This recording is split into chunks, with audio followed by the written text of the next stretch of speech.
గురుకుల పాఠశాలలో విద్యార్థులకు సరైన మౌలిక వసతులతో పాటు నాణ్యమైన ఫుడ్ అందించడం లేదని బీఆర్ఎస్వి నాయకులు విమర్శించారు.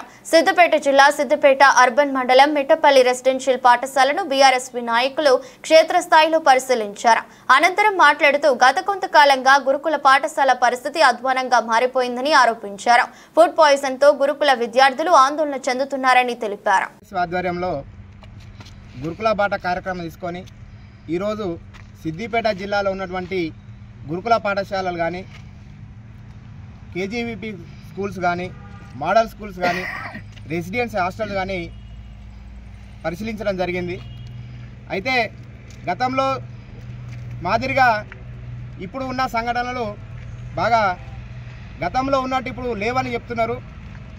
కేసీఆర్ గారు గురుకులాలను ఏర్పాటు చేసి గురుకులాలు చదువుతున్న విద్యార్థులు ఉన్నత స్థానానికి రావాలి, వారు గొప్పగా ఎదగాలనే సంకల్పంతో ఇవాళ 1023 గురుకులాలను ఏర్పాటు చేసి విద్యార్థులకు ఎటువంటి ఇబ్బందులు ఉండొద్దు, ఎటువంటి కొరత ఉండొద్దని వారికి సన్నబియ్యంతో ఆహారం పెట్టి వారికి అన్ని వసతులు కల్పిస్తూ మరి ఇలా గురుకులాల చదివే విద్యార్థుల మీద ఒక్కో విద్యార్థి మీద 1,25,000 రూపాయల ఖర్చు పెట్టి విద్యార్థులు ఉన్నత స్థానానికి తీసుకురావాలనే దృఢ సంకల్పంతో ఇలా విద్యారంగాన్ని అభివృద్ధి చేసే విధంగా కేసీఆర్ గారు అడుగులు వేస్తే మరి ఇప్పుడు వచ్చిన కాంగ్రెస్ ప్రభుత్వం గత కొన్ని నెలలుగానే మరి విద్యార్థులకు ఎటువంటి పరిస్థితులు ఏర్పడుతున్నాయి.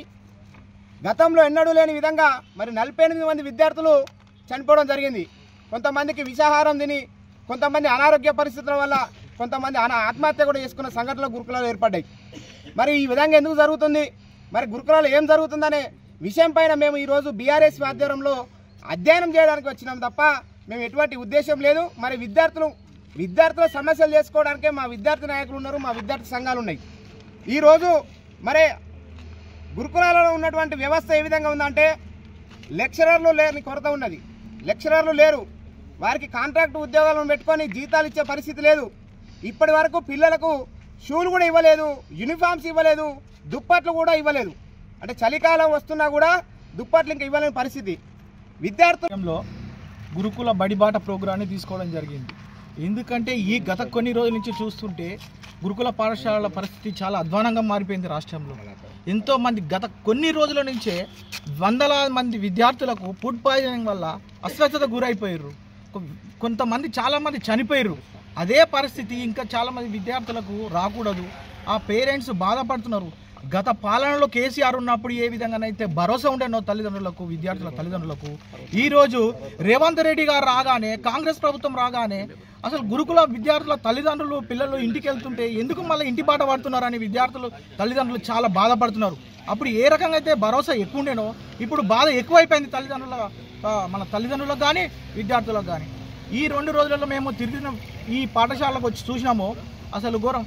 టీచర్ ఏమంటారు, అన్నీ బాగున్నాయి అంటారు. మేము విద్యార్థులతో మాట్లాడుతుంటే మాకు అక్కడ విండోస్ లేవు, ఇది పలిగిపోయినాయి, ఇది సాంబార్లో నీళ్ళు ఎక్కువ ఉన్నాయి, మెరుగలు వస్తున్నాయి, మాకు స్పోర్ట్స్ డ్రెస్సు లేదు, విద్యార్థులకు సరిగా పాఠాలు చెప్పే పంతులు కూడా లేరు, వాళ్ళకు జీతాలు ఇవ్వలేని పరిస్థితిలో ఉన్నారు అని చెప్పేసి వాళ్ళు విద్యార్థులు మాతో పాటు చెప్పుకున్నారు.